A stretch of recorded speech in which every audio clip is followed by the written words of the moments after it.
Hello, welcome back to my channel. നമ്മളിന്ന് മാസങ്ങളോളം സൂക്ഷിക്കാൻ പറ്റുന്ന ഒരു സ്നാക്സിൻ്റെ റെസിപ്പിയുമായിട്ടാണ് വന്നിരിക്കുന്നത്. നമ്മളിന്ന് ഉണ്ടാക്കാൻ പോകുന്നത് ഓമപ്പൊടിയാണ്. വെറും 10 മിനിറ്റേ വേണ്ടൂ നമുക്ക് ഈ ഒരു ഓമപ്പൊടി ഉണ്ടാക്കിയെടുക്കാൻ. അപ്പോൾ നല്ല കറുമുറാന്നിരിക്കുന്ന ഓമപ്പൊടി ഉണ്ടാക്കിയെടുക്കുന്നത് എങ്ങനെയാണെന്ന് അറിയാൻ എല്ലാവരും വീഡിയോ സ്കിപ്പ് ചെയ്യാതെ കാണണം. വീഡിയോ ഇഷ്ടപ്പെട്ടാൽ ലൈക്ക് ചെയ്യാനും ഷെയർ ചെയ്യാനും സബ്സ്ക്രൈബ് ചെയ്യാനും മറക്കരുത്. ഓമപ്പൊടി നമ്മൾ ഉണ്ടാക്കുന്നത് കടലമാവ് വെച്ചിട്ടാണ്. അപ്പോൾ ഇതുപോലൊരു 200 ml കപ്പിൽ 2 കപ്പ് കടലമാവ് എടുത്തിട്ടുണ്ട്. ഇതിലേക്ക് ഒരു 1/4 കപ്പ് അരിപ്പൊടി ചേർത്ത് കൊടുക്കുന്നുണ്ട്. ഇടിയപ്പമൊക്കെ ഉണ്ടാക്കാൻ എടുക്കുന്ന അരിപ്പൊടിയാണ് ചേർത്ത് കൊടുക്കുന്നത്, പുട്ടുപൊടിയല്ല. ഇനി ഇതിലേക്ക് ഒരു 1/4 ടീസ്പൂൺ ഉപ്പ് കൂടി ചേർത്ത് കൊടുക്കുന്നുണ്ട്. ഇനി നമുക്ക് ഈ ഒരു ഡ്രൈ ഇൻഗ്രീഡിയൻസ് എല്ലാം കൂടി ഒന്ന് മിക്സ് ചെയ്തെടുക്കാം. ഞാൻ ഇതിലേക്ക് ഒരു 1/4 ടീസ്പൂൺ മഞ്ഞൾപ്പൊടി കൂടി ചേർത്ത് കൊടുത്തിട്ടുണ്ടായിരുന്നു. അത് വീഡിയോ എടുക്കാൻ വിട്ടുപോയതാണ്. ഒരു കളറിന് വേണ്ടിയിട്ടാണ് നമ്മൾ മഞ്ഞൾപ്പൊടി ചേർത്ത് കൊടുക്കുന്നത്. നിങ്ങൾക്കിനി അങ്ങനെ വേണ്ടാന്നുണ്ടെങ്കിൽ അത് സ്കിപ്പ് ചെയ്യാവുന്നതാണ്. ഇനി ഇതിലേക്ക് ചേർത്ത് കൊടുക്കേണ്ടത് 1 ടേബിൾ സ്പൂൺ വറുത്ത ഓമമാണ്. ഓമത്തിന് നമ്മൾ അയമോദകം, അജ്വൈൻ സീഡ് എന്നൊക്കെ പറയും. ഇത് നമുക്ക് കടയിൽ നിന്നും വാങ്ങിക്കാൻ കിട്ടും. നമ്മുടെ ചെറിയ ജീരകത്തിനേക്കാളും ചെറുതാണ് കാണാൻ. ഈ ഒരു അയമോദകം ചേർത്ത് കൊടുക്കുന്നതാണ് ഈ ഒരു ഓമപ്പൊടിക്ക് അതിൻ്റെ ടേസ്റ്റ് കൊടുക്കുന്നത്. ഇത് നമ്മൾ ജസ്റ്റ് ഒന്ന് ചൂടാക്കി എടുത്തിട്ടുണ്ട്. എന്നിട്ടൊരു മിക്സിയുടെ ജാറിലേക്ക് ഇട്ട് കൊടുത്ത് ഇതുപോലെ ഒന്ന് പൊടിച്ചെടുക്കാം. ഇനി ഈ മിക്സിയുടെ ജാറിലേക്ക് ഒരു 1/4 കപ്പ് വെള്ളം കൂടി ചേർത്ത് കൊടുത്ത് ഒന്ന് അടിച്ചെടുക്കാം. ഇനി ഈ ഒരു വെള്ളം നമുക്ക് കടലമാവിലോട്ട് ചേർത്ത് കൊടുത്ത് നന്നായിട്ടൊന്ന് കുഴച്ചെടുക്കാം.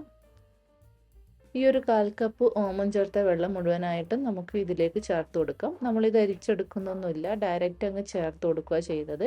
എന്നിട്ട് ആദ്യം ഒന്ന് കുഴച്ചെടുക്കാം. പിന്നീട് നമുക്ക് നോർമൽ വാട്ടർ ചേർത്ത് നല്ല ചപ്പാത്തിക്കൊക്കെ കുഴക്കുന്നത് പോലെ നന്നായിട്ടൊന്ന് കുഴച്ചെടുക്കാം. നമ്മളൊരു 1/2 കപ്പ് വെള്ളം കൂടി ഇതിലേക്ക് ചേർത്ത് കൊടുക്കുന്നുണ്ട്. എന്നിട്ട് നന്നായിട്ടൊന്ന് കുഴച്ചെടുക്കണം. ഇപ്പോൾ ഇതാ നമ്മൾ മൊത്തം 1/4 കപ്പ് വെള്ളം ഒഴിച്ച് കൊടുത്തിട്ടുണ്ട്. എന്നിട്ട് ഇതുപോലെ നന്നായിട്ട് കുഴച്ചെടുത്തിട്ടുണ്ട്. ഇനി ഇത് നമ്മൾ റെസ്റ്റ് ചെയ്യാൻ വെക്കൊന്നും വേണ്ട, ഡയറക്റ്റ് നമുക്ക് ഇപ്പം തന്നെ ഉണ്ടാക്കിയെടുക്കാവുന്നതാണ്. നമ്മളിന്ന് ഇത് ഉണ്ടാക്കുക ഇടിയപ്പത്തിൻ്റെ അച്ചാണ് എടുത്തിട്ടുള്ളത്. ഇതിൽ നിന്നും ഏകദേശം പകുതിയോളം മാവെടുത്ത് നമുക്ക് ഇടിയപ്പത്തിൻ്റെ പ്രസ്സിലേക്ക് ഇട്ട് കൊടുക്കാം.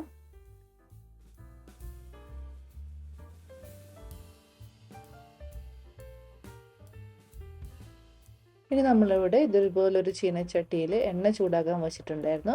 നമുക്ക് അതിലേക്ക് ഡയറക്റ്റ് ഇതുപോലെ പ്രസ് ചെയ്ത് കൊടുക്കാം. തീ മീഡിയം ഫ്ലെയിമിലിട്ടിട്ട് വേണം ഇങ്ങനെ ചെയ്ത് കൊടുക്കാൻ. അതുപോലെ തന്നെ ഇതുപോലെ ചെയ്ത് കൊടുക്കുമ്പോൾ പ്രത്യേകം ശ്രദ്ധിക്കണം, എണ്ണയൊന്നും കയ്യിൽ തെറിച്ചു പോകരുത്.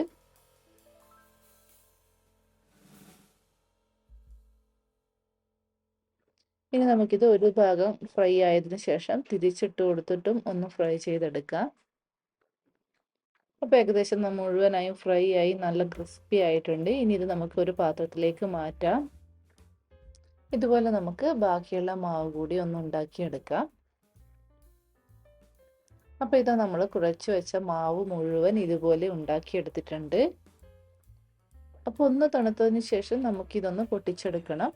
ഇതുപോലെ അങ്ങ് പ്രസ് ചെയ്ത് കൊടുത്താൽ മതി, മുഴുവനായും പൊട്ടിക്കിട്ടും.